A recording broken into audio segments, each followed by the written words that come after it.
energetskog sistema. Kada je reč o samim biogorivima u transportu je najzastupljeniji biodizel, dok biogas iz otpada ima, rekla bih, strateški najvažniji značaj upravo u kontekstu, odnosno u okvirima cirkularne ekonomije, zato što upravo povezuje dobijanje energije sa kontrolom otpada. Kada govorimo o energetskom miksu Republike Koreje, tu moram da kažem da je ovaj energetski miks izuzetno diversifikovan i uprkos veoma visokoj zavisnosti od uvoza energenata, Republika Koreja u stvari je uspela da napravi jedan savršen balans u svom energetskom miksu, gde se paralelno razvija kako nuklearna energija, tako i obnovljivi izvori energije, gde se oni ne razvijaju izolovano, već su deo jednog, da kažem, integrisanog sistema. I ono što je takođe veoma interesantno je da se čak 30% potreba za električnom energijom u Republici Koreji dobija upravo iz nuklearne energije, dok država snažno podržava razvoj obnovljivih izvora energije kao što su, kako sam i rekla, biogas, offshore vetar, solar, ostalo waste to energy rešenja i vodonik. A šta Srbija može da nauči iz takvog pristupa razvoju energetike? Pa možemo da naučimo u stvari da je uspostavljanje jednog sistema, odnosno sistemskog pristupa izuzetno važno i dragoceno. Dakle, energetika ne može da se razvija kroz pojedinačna rešenja. Neophodan jedan integrisan sistem gde su u stvari svi izvori energije na neki način i usklađeni, tako da upravo je to ono što Koreja radi izuzetno uspešno i to se posebno vidi ovim sektorima kao što je biogas, da se na pravi način zbrinjava organski otpad koji se generiše, iz njega se dobija električna energija kao i biometan. I ono što je takođe jako važno što možemo da naučimo kako se uz pravu strategiju može na pravi način razviti energetski sektor i koliko je važno u stvari i doslednost u sprovođenju te strategije, kao i snažna podrška države u podršci razvoju sektora. Ali rekli ste mi dok smo se pripremali za razgovor da oni zapravo i nemaju svoje resurse, a imaju dosta energije. Da, apsolutno tako. Oni uvoze veliki deo svojih resursa, ali eto, ipak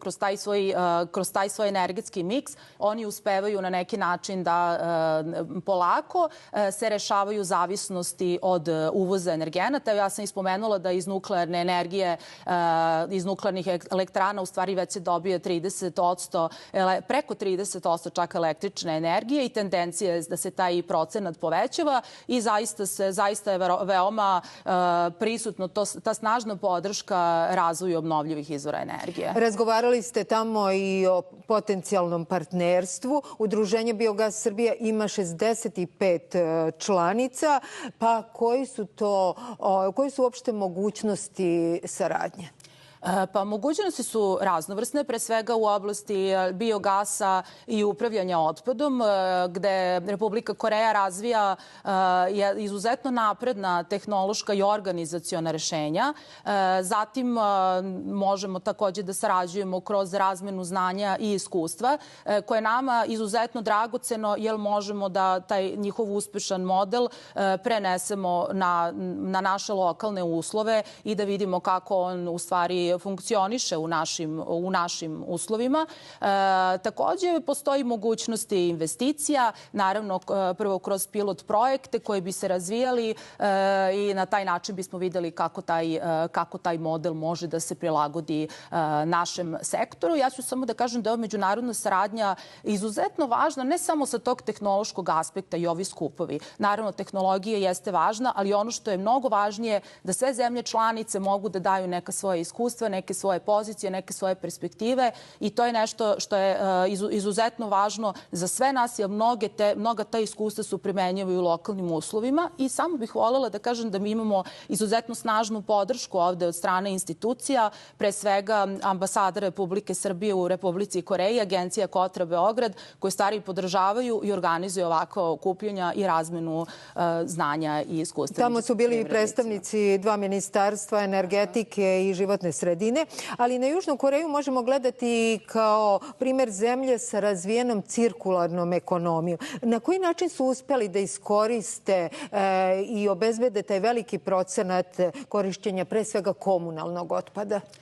Pa Koreja je ovako jako lep primer zato što je to zemlja koja u relativno kratkom vremenskom roku prešla put, rekla bih, od zemlje u razvoju do jedne od tehnološki najnaprednijih ekonomija i mi tu zaista dosta toga možemo da naučimo, ali ta razvoj nije bio samo industrijski. To je bilo potrebno i postavljati sisteme i naravno disciplinu u kontroli resursa.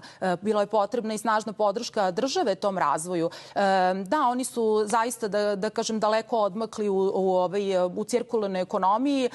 Posebno je reciklaža izuzetno razvijena kod njih.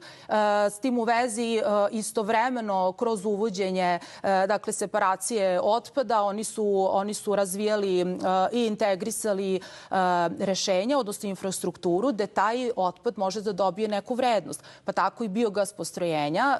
Biogas se u Koreji dobija uglavnom iz komunalnih tokova. Ovde govorimo o otpadu od hrane, kao i o kanalizacionom mulju.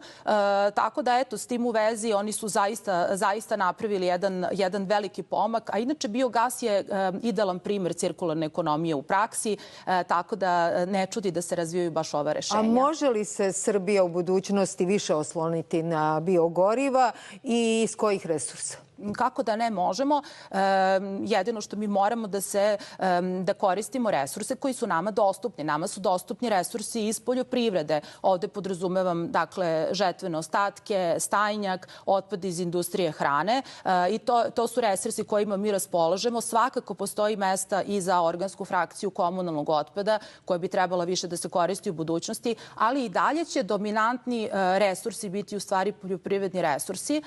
I ovde je možda važno samo da dodam da biogas, konkretno sektori u Srbiji i u Koreji ne mogu baš direktno da se porede, pošto se razviju na potpuno različitim osnovama. A koji je sada procenat iskorišćenosti i udeo uopšte biogoriva u Srbiji?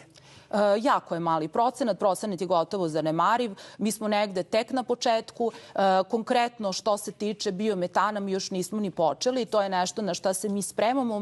Mi možemo da podmirimo zaista čak kratkoročno 35% potreba za uvozom za prirodnim gasom, ali eto, to su neke naše projekcije. Mi za sada još uvek nemamo zaokruženu zakonsku regulativu kada govorimo o biometanu.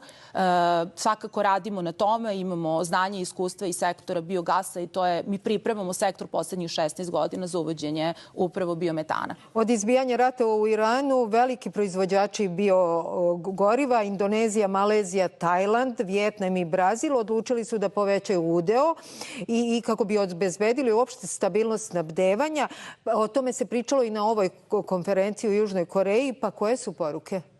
Pa osnovna poruka koja je izrečena na samom otvorenju od strane ministra zaštitu životne sredine Republike Koreje jeste upravo da međunarodna saradnja nije više samo opcija, ona je sada i moranje. To je nešto što ćemo u budućnosti svi morati da ga komuniciramo, jer mi više energetsku sigurnost ne možemo da sagledavamo u kontekstu jedne države ili u kontekstu jednog izvora energije. Dakle, to je sad sve izuzetno povezano, da kažem, izuzetno je sve to integrisano, što je mnoge države pokušavaju, i to možda treba spomenuti, da razvijaju svoje domaće izvore energije, što mi takođe pokušavamo. Na tome potencira i Evropska unija. Ko prednjači u Evropi? Po Evropi prednjače Nemačka, Francuska, Italija i Danska. Ne treba da zanemarimo ni Švedsku i Holandiju. Međutim, rekla bih i da mi u Srbiji takođe idemo za evropskim trendovima. Čitava Evropa se okreće zameni prirodnog gasa iz biometana. Imamo saradnju i s Nemačkom? Imamo tako je saradnju i sa Nemačkom, dugogodišnju saradnju. Od 2019. godine mi smo u partnerskom projektu i podržani smo od strane Nemačkog ministarstva za privrednu saradnju i razvoj, a sarađujemo sa Faherban Biogas udruženjem iz Nemačke. Nemci su apsolutni lider u biogasu u Evropi, tako da rekla bih da sva ta znanja i iskustva koja mi dobijamo sa sektora iz Nemačke su apsolutno i primenjiva za dalje u svemu Koliko što radimo. Srbija trenutno ima biogasnih i uopšte elektrana na biogorivo?